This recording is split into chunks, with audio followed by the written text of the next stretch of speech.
Ilo ng Boat Hakbang, Freya Amara se Barita, 3b. Ilaw ng bawat hakbang. Ang paggalang ay ugat ng kabutihan sa lipunan. Sino ang hindi matutuwa sa mga tao na marunong rumespeto dito? Kami ay nagbibigay ng galang ngayon at kahapon ay nagbigay.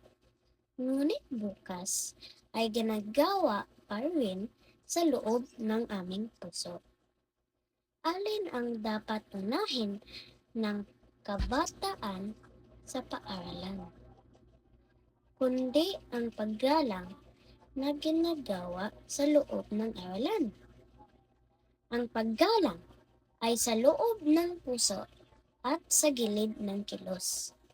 Saan man tayo makarating, ito ang ilaw ng ating likos. Ano ang tinuturo ng tula tungkol sa paggalang? Itinuturo ng tula na ang paggalang ay mahalaga sa lipunan at dapat gawin araw-araw. Hindi lang minsan kundi mula sa puso. Number 2. Sino ang mga taong marunong rumespeto sa tula? Ang mga taong marunong rumespeto ay yaong nagpapakita ng paggalang sa salita at kilos, lalo na sa paaralan at sa kapwa. Number 3. Bakit mahalaga ang paggalang sa ibang tao?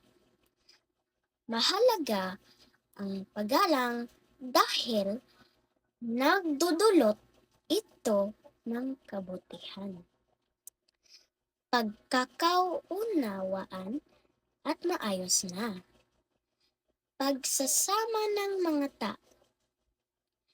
Ano ang ibig sabihin ng ilaw ng ating likos?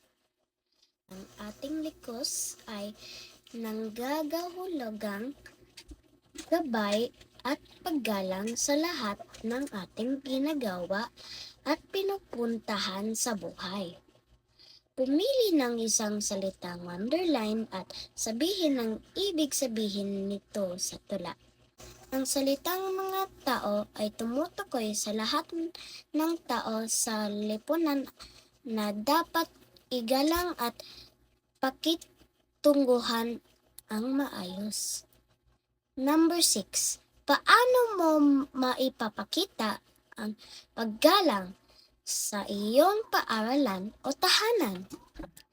Maipapakita ko ang paggalang sa pamamagitan ng pagsunod sa guro at magulang, paggamit ng magagalang na salita at pakikinig sa iba.